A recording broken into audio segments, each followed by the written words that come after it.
Yo soy, mi nombre es Yazar Torres Yagui, yo soy un especialista de Movement Disorders y vengo de Washington, D.C. Trabajo en Georgetown, la Universidad de Georgetown, y estoy aquí con un especialista en trastornos de movimientos él se llama Henry Moore. Él es un profesor en el sur de Florida, en Miami, y es un especialista. Ha estado trabajando desde el 2011 y estoy muy contento de poder hablar con ustedes sobre la enfermedad de Parkinson. Y estoy muy entusiasmado de estar aquí con ustedes y al lado de Henry Moore. Buenas noches, Henry Moore, ¿cómo estás? Muy buenas noches y muchas gracias por la invitación al Maryland Association of Parkinson Support, por el placer de estar acá con ustedes compartiendo de un tópico que nos une a todos, que es la enfermedad de Parkinson. Espero que sea de su agrado y que podamos aprender un poco juntos. Qué bueno, qué bueno. Gracias por estar aquí con nosotros. Yo sé que ahora estamos haciendo mucho virtualmente, entonces poder estar aquí hablando sobre esta enfermedad de Parkinson es algo muy importante para nosotros con este grupo de MAPS, y es muy especial para nosotros porque nosotros sabemos que la enfermedad de Parkinson es el trastorno neurológico de más rápido crecimiento en el mundo. Y nosotros sabemos para 2030, por ejemplo, se estima que quizás 1.2 millones de personas en los Estados Unidos tendrán la enfermedad de Parkinson.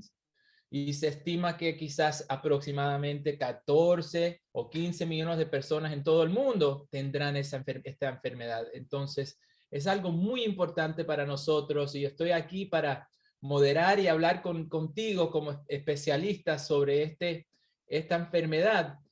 Vamos a preguntar unas preguntas y como especialista, por favor, dinos lo que sabes, lo que sientes. Yo sé que es una pasión para ti poder cuidar pacientes con Parkinson's, esta enfermedad de Parkinson's. Por favor, ¿puedes explicarnos y hablar sobre la nutrición y el Parkinson's y también el sistema gastroenterológico y cómo está afectado en la enfermedad de Parkinson's? Bueno, la enfermedad de Parkinson es una enfermedad que afecta primariamente a las neuronas que se encuentran, son las células que se encuentran en el cerebro, pero realmente estas neuronas, estas células neurológicas se encuentran también fuera del cerebro, fuera de la cabeza, y se encuentran en muchos nervios, y uno de los nervios más importantes son los nervios que van a la zona del intestino.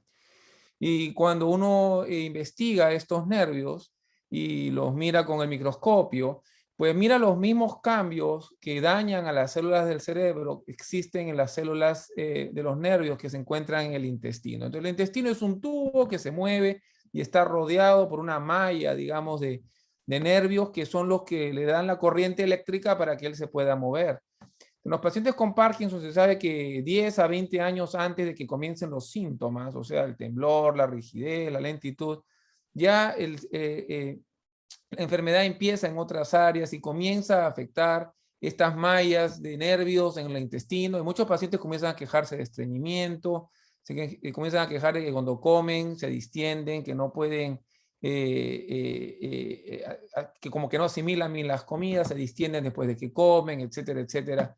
Y esos son uno de los primeros síntomas, le llamamos síntomas prodrómicos, o sea, síntomas iniciales de la enfermedad, aun cuando todavía no han habido síntomas del movimiento. O sea, nadie le puede diagnosticar Parkinson todavía. Pudiera ser que el estreñimiento no fuera debido al Parkinson. La dieta es importante. Yo no recomiendo una dieta en especial en los pacientes, pero la dieta, sobre todo rica en fibra, para evitar el estreñimiento, a sabiendas de que el estreñimiento es un síntoma que a posteriori puede ocurrir, sería recomendada. Suplementos nutricionales, yo no recomiendo una vitamina en especial, realmente no la hay, no hay nada, ninguna vitamina que sea especial para el Parkinson, pero una nutrición completa, Si una persona es mayor y a veces puede no comer bien, puede usar un suplemento vitamínico y minerales.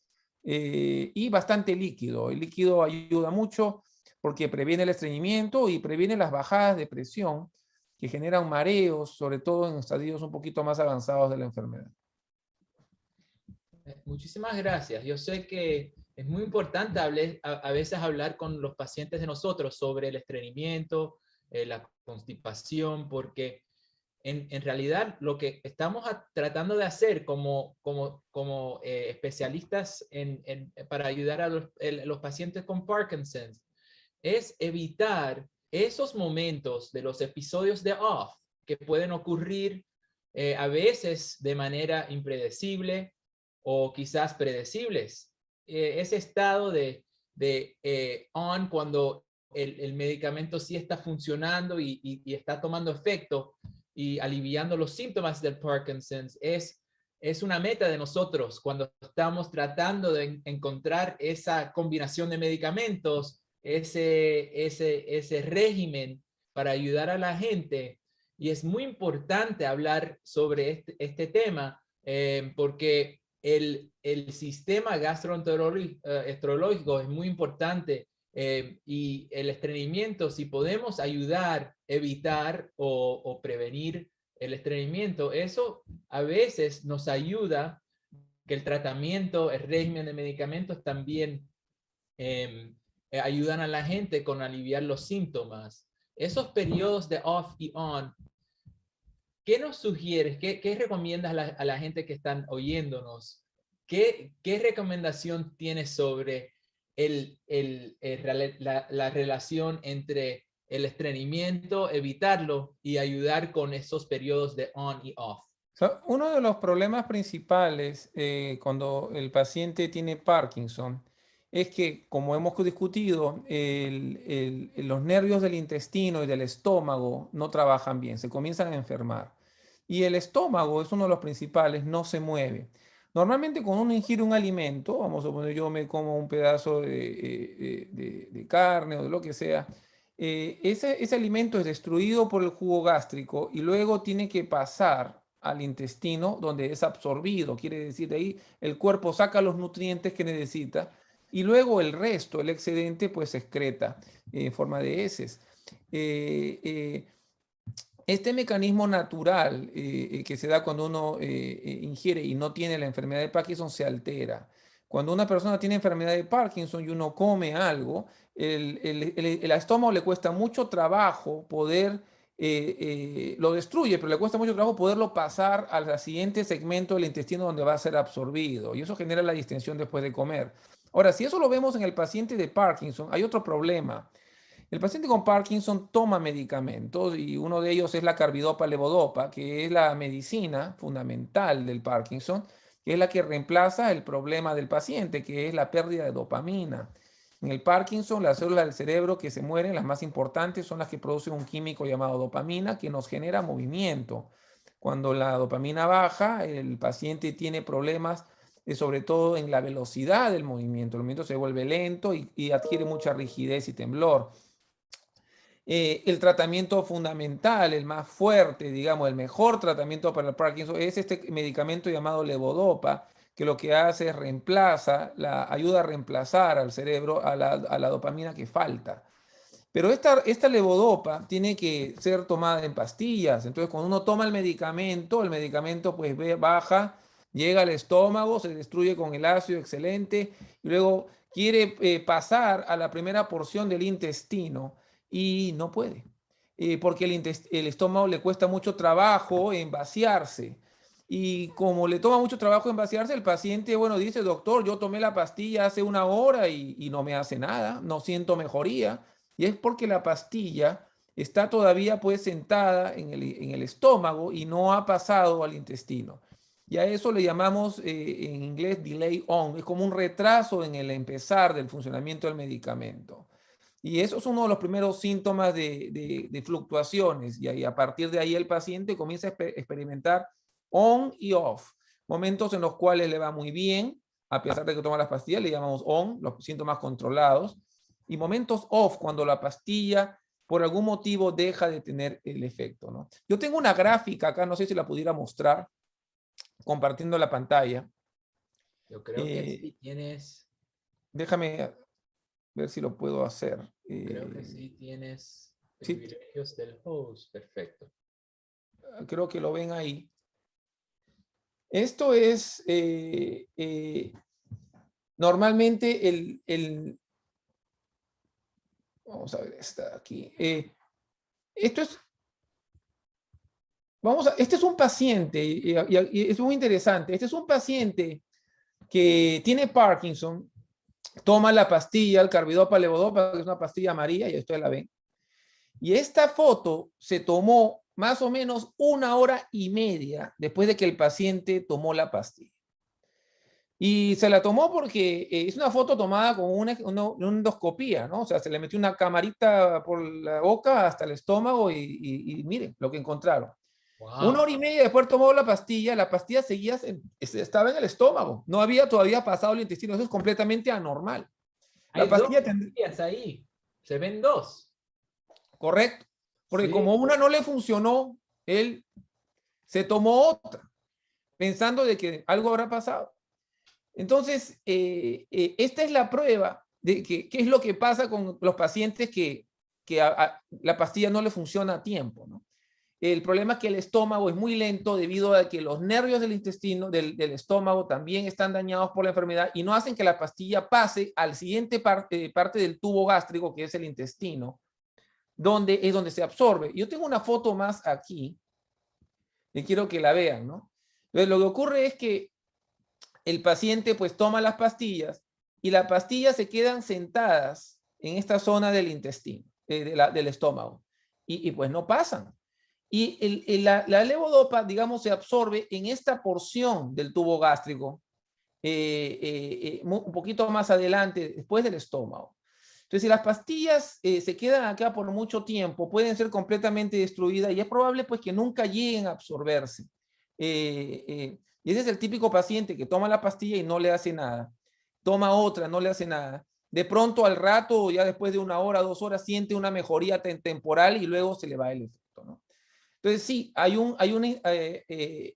el vaciamiento gástrico está enlentecido, hay daño de los nervios gástricos e intestinales en el paciente con Parkinson, pero la levodopa, que es también el tratamiento de la enfermedad, también puede enlentecer al estómago. Y de hecho, comidas altas en grasa y la alta acidez estomacal también lo hace.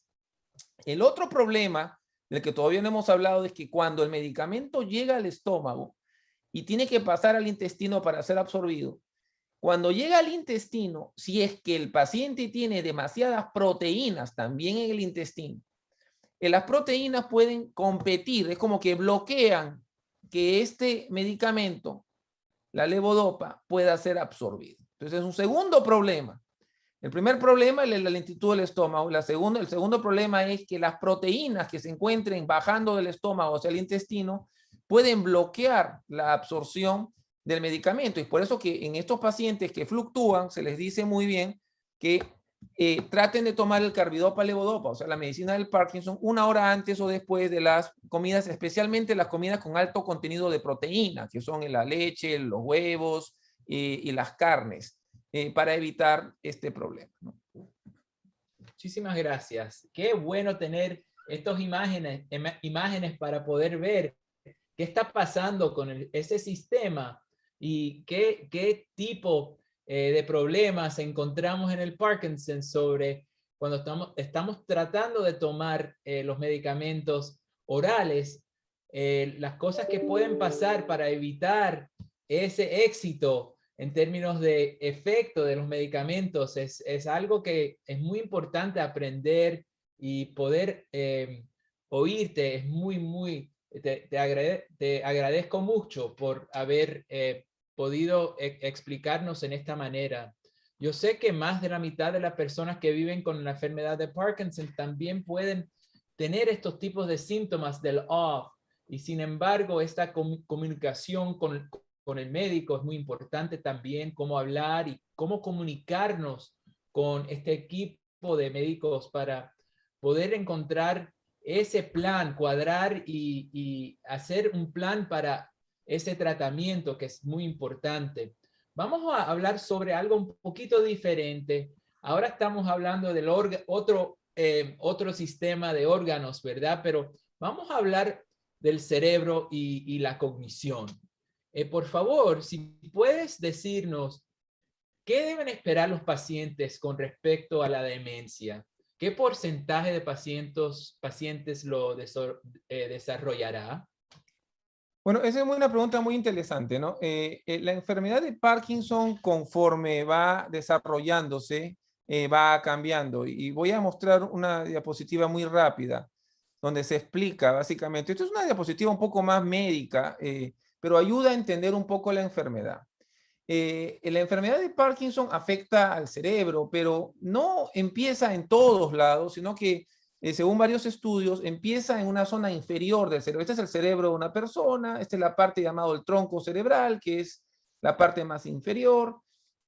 Y la enfermedad aparentemente pues empieza en estas zonas más inferiores del tronco cerebral, donde se encuentran los nervios que controlan, por ejemplo, el movimiento del intestino y el estómago que hemos hablado. También afecta a los nervios del olfato y a veces se comienza la enfermedad con problemas, el paciente tiene problemas para oler. Doctor, mi marido se quema algo en la cocina y él no huele nada, pero él no sufre de alergias ni de nada, no fuma, no sabemos por qué tiene eso. Al tiempo comienza a tener problemas de estreñimiento, que es por afección de otras áreas de este tronco cerebral. Luego comienza a tener problemas de ansiedad y depresión y es porque se comienzan a afectar los centros que regulan, que producen químicos que son importantes para mantener un estado anímico apropiado y no haya ansiedad. Y ya cuando la enfermedad llega a esta parte alta del tronco es cuando se comienza, donde están las células que producen la dopamina, que son las que se encargan del movimiento. Cuando se destruye la mitad de estas células es cuando la enfermedad ya comienza a producir síntomas.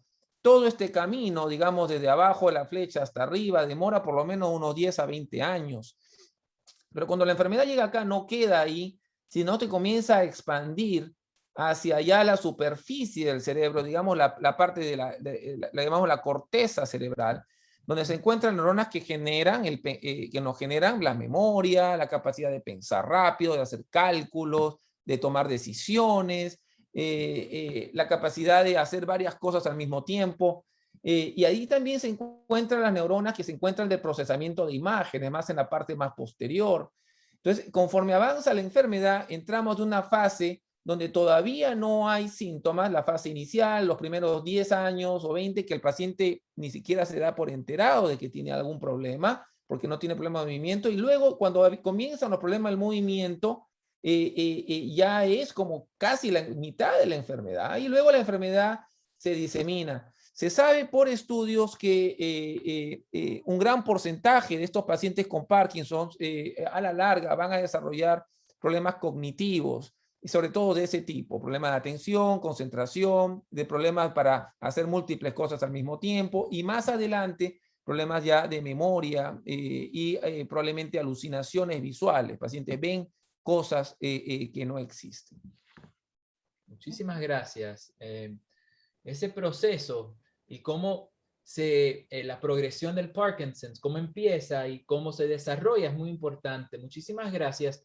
Cuando estamos hablando sobre la demencia o las deficiencias cognitivas, el médico podría hacer preguntas sobre la función cognitiva, ¿verdad? Y hay maneras en la cual el médico podría hacer exámenes cortos para evaluar los procesos mentales, la memoria y todo lo que estabas hablando sobre los otros aspectos de la cognición, poder diagnosticar ese tipo de deficiencia de memoria o deficiencia cognitiva es muy importante porque nosotros sabemos que ese componente de todo, la enfermedad de Parkinson es algo, podemos usar medicamentos. ¿Cuáles son los medicamentos que podemos usar para ayudar a la gente que sí están teniendo problemas de la memoria en Parkinson?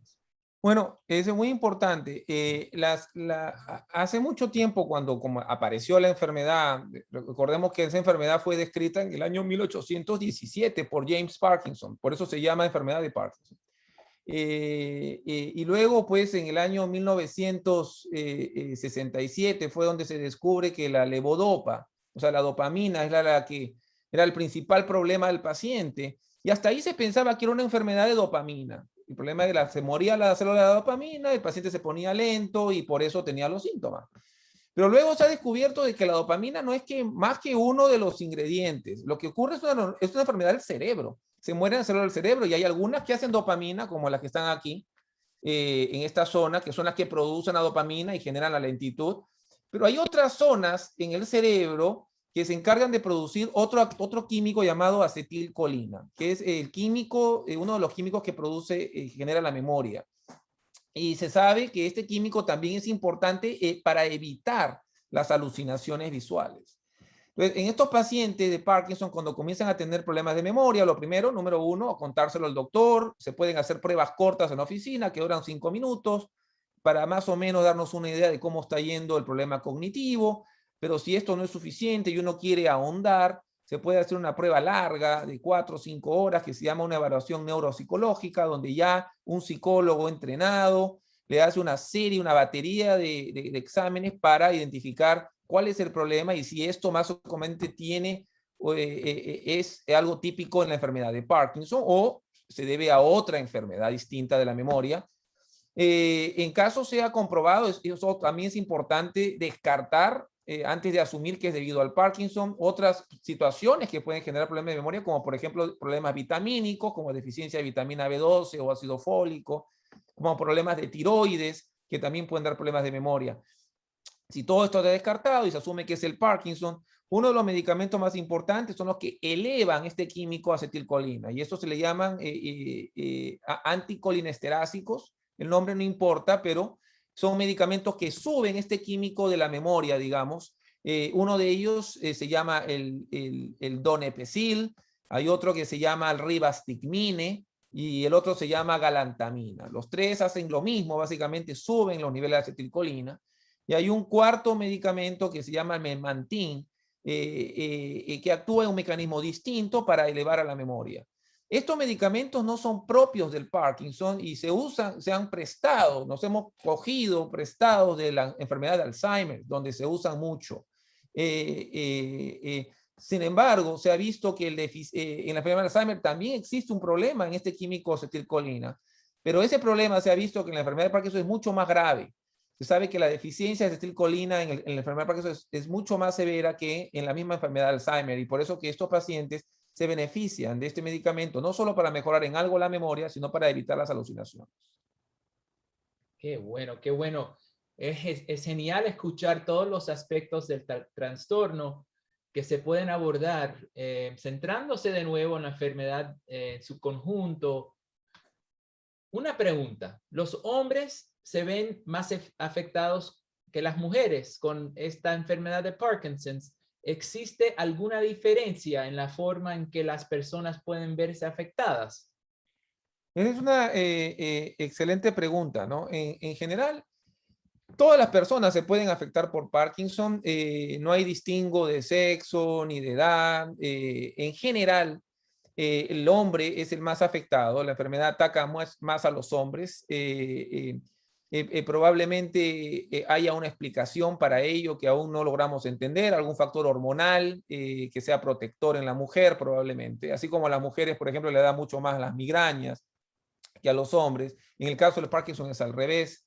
Y del tema de la edad, generalmente la enfermedad de Parkinson afecta a personas por encima, diría yo, de los 60 años. Sin embargo, hay gente que tiene entre 40 y 60 que le da el Parkinson, y hay lo que le llamamos los Parkinsons juveniles, que son aquellos que empiezan la enfermedad antes de los, o Parkinson tempranos, que son los que le da antes de los 40 años, y Parkinson juveniles antes de los 20 años. O sea, la enfermedad tiene un largo espectro, pero en su mayoría, los pacientes suelen tener esta enfermedad más alrededor de los 60 años en adelante. Muchas gracias, doctor. Es un placer estar aquí contigo de nuevo. Ahora, otra pregunta. ¿Puede hablarnos sobre algunos estudios de investigación que pueda ser importante. ¿Hay alguno que pueda ser más como innovador que otro? Sí. Déjeme presentarle un par de algunos temas que se han asociado a medicamentos, a desarrollo de medicamentos, ¿no? Uno de los problemas de los pacientes que toman el carbidopa levodopa, al inicio, cuando el paciente toma carbidopa levodopa, entra en una fase inicial que le llamamos la luna de miel. O sea, el paciente tiene deficiencia dopamínica, está muy lento, está muy rígido, tiembla, tiene problemas al caminar, va al doctor, el doctor le diagnostica Parkinson basado en los síntomas y le recomienda el reemplazo de dopamina, que es la levodopa. Hay otros medicamentos que no son levodopa que también se pueden utilizar al inicio y de hecho se utilizan con bastante frecuencia. Pero vamos a asumir que le damos levodopa al paciente. Los primeros 3, 4 años el paciente está feliz, todo le da perfecto, toma 3 veces al día el medicamento y él está muy contento. Se siente muy bien, no tiene ningún problema. Conforme avanza la enfermedad, después del año 3, 4, 5, comienzan los problemas, comienzan los sub y bajas. Él dice que cuando toma la pastilla le va bien, pero antes de la siguiente pastilla ya se le va el efecto. Y eso le llamamos el off, el bajón, cuando se va el efecto del medicamento. Y generalmente al mismo tiempo comienza a decir ahora que cuando él toma la pastilla se siente bien todavía, pero a veces comienzan a aparecer unos movimientos involuntarios. Y a eso le llamamos disquinesia. Entonces, cuando toma la pastilla está bien, pero tiene momentos donde la pastilla le genera movimiento involuntario, como que la pastilla está un poco por arriba de lo que debe estar. Y antes de que antes de tiempo la pastilla se le va el efecto. No le dura ya 6 horas, le dura 4 y a veces uno entonces le cambia la pastilla, se la da más frecuente y comenzamos a cortarla. Entonces uno de los problemas es lo que le llamamos la fluctuación motora. ¿Qué hacemos cuando el paciente está en ese vaivén? Bueno, si el paciente dice que la pastilla ya no le dura 6 y le dura 4, se le puede dar más frecuente. Entonces la carbidopa levodopa se da más frecuente. Pero hay otras formas de evitar darle más frecuente, porque a mayor dosis de la levodopa también podemos generar los movimientos involuntarios, hay que acordarnos. Entonces, existen una serie de medicamentos que se pueden añadir. Unos se llaman agonistas de la dopamina, medicamentos que potencian el efecto de la levodopa. Otros son medicamentos que lo que hacen es evitan que nuestro cuerpo destruya normalmente a la levodopa y eso hace que dure más. Entonces, como yo les digo, alargadores del efecto de la levodopa. Y hay muchos de ellos. Uno nuevo se llama Tolcapone, que acaba de salir al mercado, que es bastante efectivo. Perdón, el Opicapone, que es bastante efectivo. El Tolcapone era un buen efectivo antiguo, pero lamentablemente da problemas hepáticos y no se usa.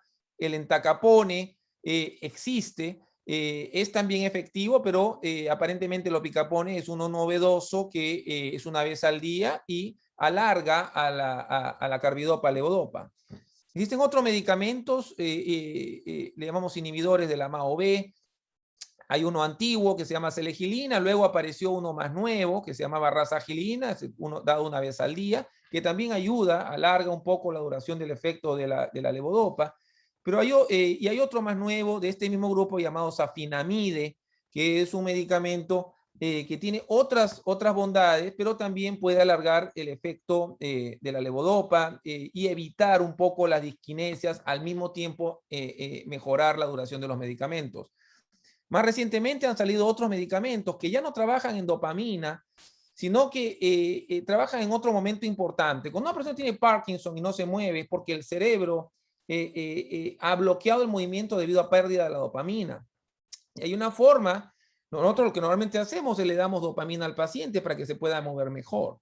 O sea, como si tuviéramos un vehículo, un carro, y le apretamos el acelerador para que se pueda mover más rápido. Pero la otra forma de ayudar al paciente es quitarle el freno. El cerebro normalmente tiene un freno natural y hay medicamentos que pueden quitar el freno para que uno vaya más rápido sin apretar el acelerador. Y a esos medicamentos, uno de ellos se llama Nurians. Es un medicamento nuevo, el genérico es istradefilina. Este actúa en otro químico en el cerebro, en otro receptor, le llamado antagonista de los receptores A2A, como la estradifilina, que hace este trabajo. Si estos medicamentos añadidos a la levodopa no la ayudan a durar más, la otra forma es, en vez de darle carbidopa levodopa a la normal, se le puede dar una carbidopa levodopa de liberación prolongada. Y hay una nueva que se llama Ritari, que es un medicamento que contiene el mismo ingrediente, carbidopa levodopa, pero de liberación prolongada. Quiere decir que, y acá ustedes ven la gráfica, normalmente cuando uno toma el carbidopa levodopa en la sangre, sube rápidamente y luego baja rápidamente y a veces dura pues 2-3 horas el efecto. El Ritari lo que hace es sube rápidamente y se mantiene durando varias horas y por lo menos le da un efecto seguro de unas 4 o 5 horas al paciente. Entonces, eso es otra forma de mejorar esos episodios, esos momentos de off, que son momentos donde el paciente no se siente bien y no puede hacer las actividades, ¿no? Y otro de los medicamentos ya nuevos que han aparecido son estos. La pregunta es, doctor, bueno, ¿qué pasa si yo estoy en una reunión con unos abogados, yo soy abogado y de pronto, yo no sé, me comienzo a temblar, no me tocaba, el medicamento me toca en 2 horas, pero se me fue el efecto? ¿Puede pasar eso? Sí. A medida que la enfermedad avanza, los medicamentos se pueden volver a veces impredecibles y trabajan un tiempo y de ahí se va el efecto. Para eso se ha creado terapias de rescate. Terapias que el paciente pueda tener en el bolsillo y que para que él pueda rápidamente pasar de off a on sin a veces esperar 1 hora, hora y media, como decíamos, tomando otra pastilla. Pero estos medicamentos de forma inteligente lo que hacen es bypassean al intestino, bypassean al estómago, que está también defectuoso. Uno de ellos es, este es un medicamento más antiguo, se llama apomorfina en forma inyectable, comercializado como Apoquín, que es como un lapicero con una pequeña agujita en la punta. Cuando uno está en el episodio off, saca el lapicero, se lo inyecta y en unos 10 minutos vuelve rápidamente a estar on.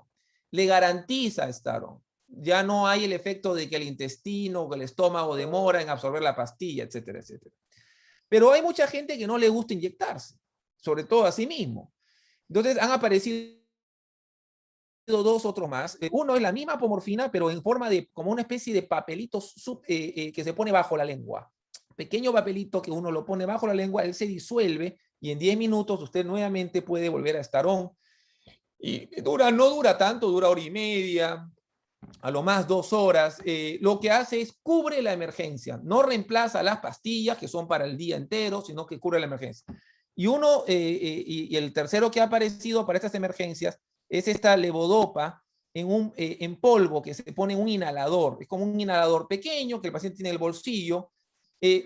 Ocurre el off, saca el inhalador, hace una inhalación, luego repite una segunda inhalación y eso hace que este polvo que tiene levodopa entre al pulmón, vaya directo a la sangre, no pasa por el estómago, no pasa por el intestino, llega al cerebro y en 10-15 minutos el paciente ya está nuevamente on, activo, volviendo a hacer sus actividades. Entonces, le devuelve al paciente el dominio de su tiempo. El paciente con Parkinson a la larga pierde el dominio porque no sabe a qué hora va a estar off, a qué hora va a estar on.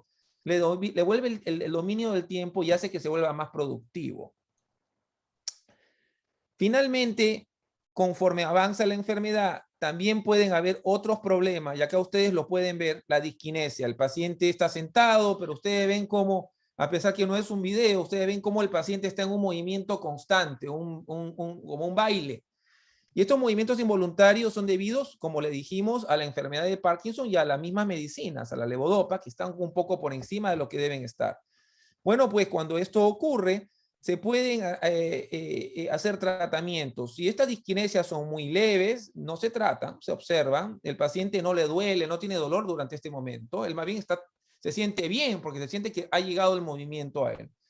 Pero si ya son muy molestas, se pueden utilizar varias estrategias. Una sería reducir los medicamentos de la dopamina, pero eso a veces puede ser contraproducente porque le puede empeorar el movimiento, lo puede volver más lento al paciente.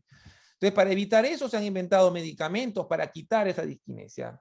La más antigua era un antiviral, que ahora está de moda los antivirales. Bueno, se llamaba Mantadina y se descubrió después de haberla descubierto como antiviral que ayudaba al Parkinson y quitaba esos movimientos involuntarios. Pero ella fue reformulada recientemente por una compañía farmacéutica bajo el nombre de Gocovri, y esto es una mejor amantadina, se da en la noche y dura 24 horas del día siguiente, muy efectiva, alcanza niveles en la sangre más altos y es mucho más efectiva para las disquinesias. Obviamente, si ninguna de estas alternativas mejoran al paciente, la otra alternativa, y hablaremos de ella después, sería la estimulación cerebral profunda. Muchísimas gracias. Tengo otras preguntas. Hablaste sobre las fluctuaciones motores. ¿Nos puedes hablar un poquito sobre cuándo podría tener ese tiempo de off? ¿Hay diferentes tipos? ¿Cuándo pasan durante el día o la noche? ¿Puedes Correcto. hablar sobre eso, por favor? Claro, y creo que esta gráfica nos va a ayudar bastante. Vamos a suponer que este es un paciente. Imagínense ustedes que esta es la sangre del paciente. ¿Ok? Y este es el nivel del medicamento. O sea, el medicamento ya llegó, usted lo tomó por boca, llegó al intestino, pasó, se absorbió la sangre y está en sangre. Cuando una persona tiene la enfermedad de Parkinson de inicio y comienza a tomar el carbidopa levodopa, lo que ocurre es que esta levodopa que toma se transforma en dopamina en el cerebro. Y lo que hace es llena como un reservorio de dopamina que el cerebro tiene, y el cerebro se encarga de seguirla produciendo durante el día de forma pareja. Eso es lo normal, y por eso no tiene movimiento normal completo. Cuando comienza a tener la enfermedad de Parkinson, se muere la célula de dopamina y uno lo fuerza a que el médico le dé dopamina, este ingrediente, la levodopa. Pero uno lo tiene que dar en pastillas, y cada vez que uno toma una pastilla, pues la pastilla entra a la sangre y va subiendo, sube, llega a un máximo y luego baja, y ahí es cuando uno le da la segunda dosis, que es la segunda flechita, sube y baja, etc. Al comienzo de la enfermedad, la situación es perfecta. La persona está en el punto óptimo, y digamos que el punto óptimo es el rectángulo celeste, el punto óptimo en sangre. Pero ¿qué pasa cuando avanza la enfermedad? Digamos en este punto. ¿Qué está pasando aquí? Miren lo que ocurre. El paciente le dan la pastilla y la pastilla comienza a trabajar, pero aún no está en el rectángulo celeste, quiere decir demora para empezar a trabajar. Y a eso le llamamos delay on, o sea, como un retraso en el empezar del trabajar. Y una vez demora una hora, media hora, una hora, y luego comienza a trabajar, y el paciente ahora sí se siente bien porque está en la zona celeste. Pero luego se sale ya de la zona celeste, o sea, como que es demasiado para el paciente. Y ahí es donde el paciente comienza a experimentar estos movimientos involuntarios.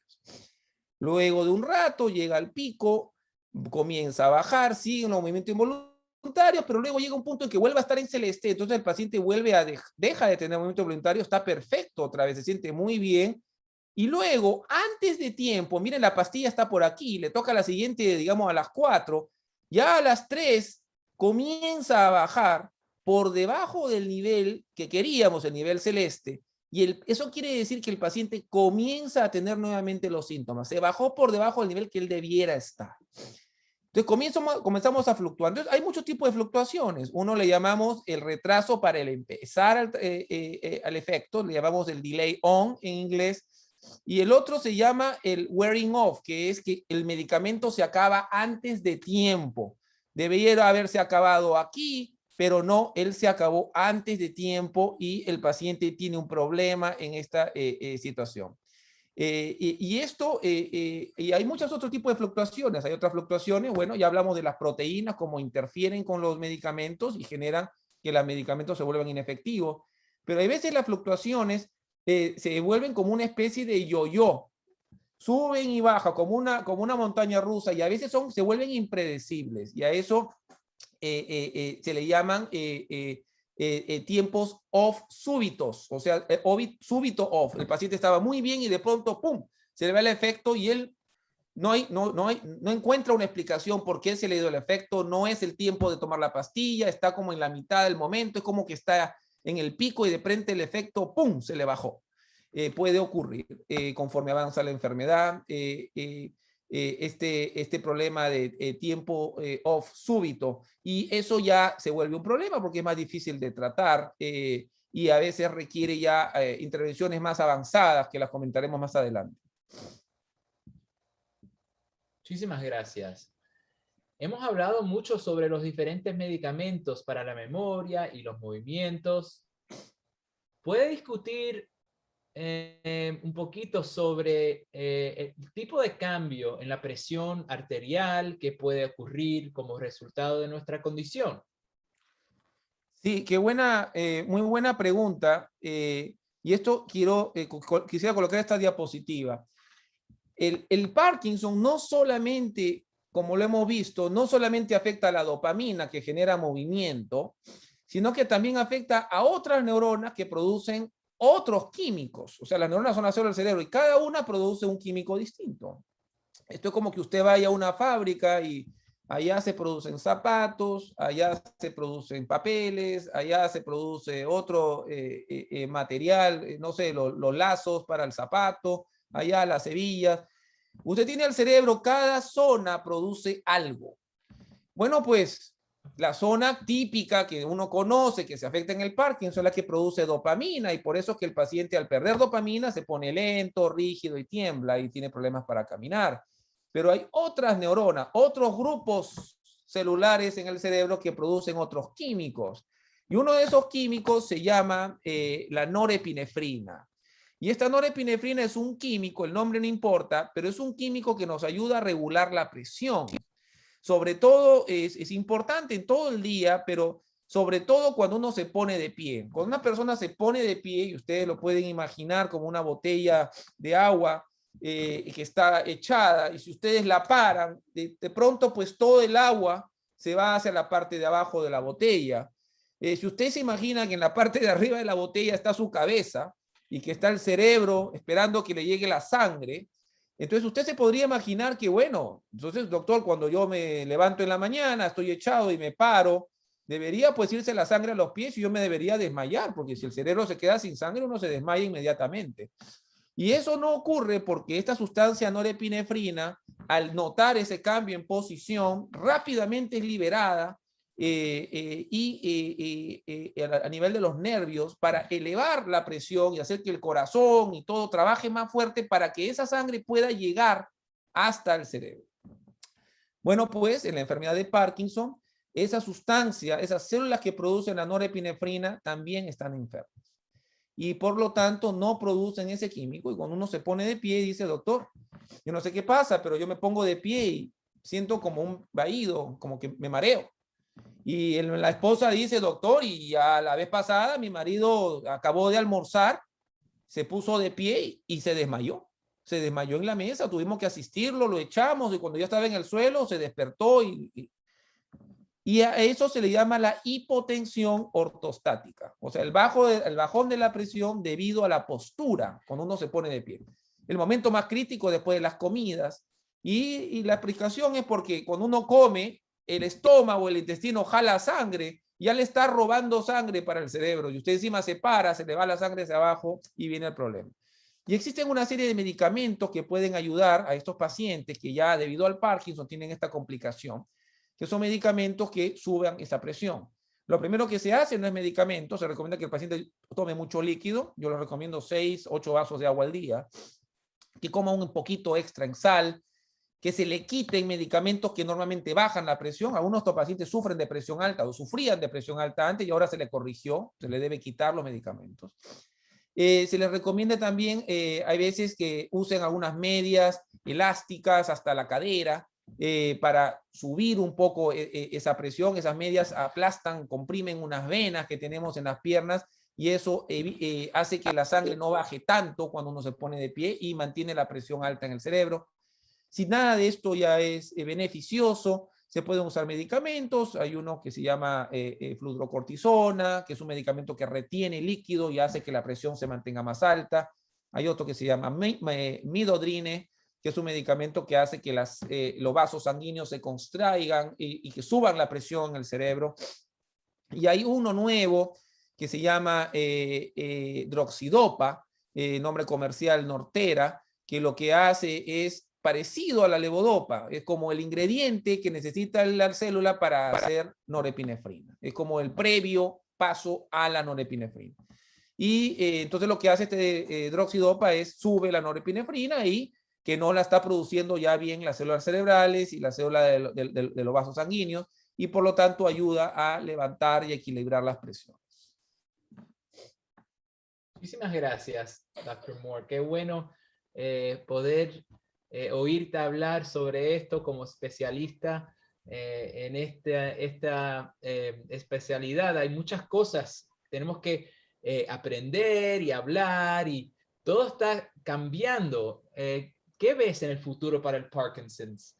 ¿Hay algo en el futuro que podemos aprender hoy, en esta noche, de ti?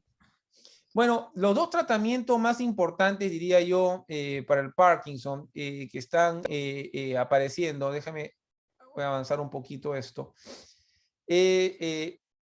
Básicamente son las terapias avanzadas. O sea, ¿qué pasa cuando el paciente llega a un punto en el cual ya la pastilla dura muy poco, el paciente tiene mucho tiempo off, el doctor ha tratado de corregir los regímenes, de añadir medicamentos que alarguen la levodopa o transformar la levodopa en una levodopa de duración prolongada, ha tratado de hacer todo lo posible, le da de medicamentos de rescate al paciente, como hemos conversado, para esos momentos off breves.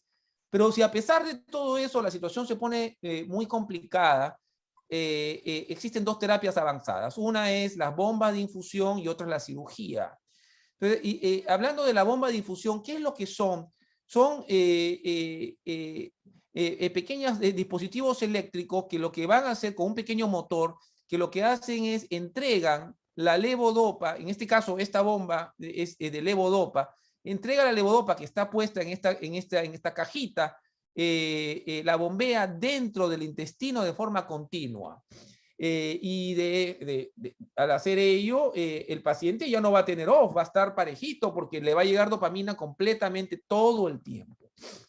Incluso el paciente tiene en este aparato un botón de emergencia. Si él se siente un poquito off, en algún momento puede apretarlo y eso rápidamente le levanta el nivel de dopamina y vuelve a estar bien.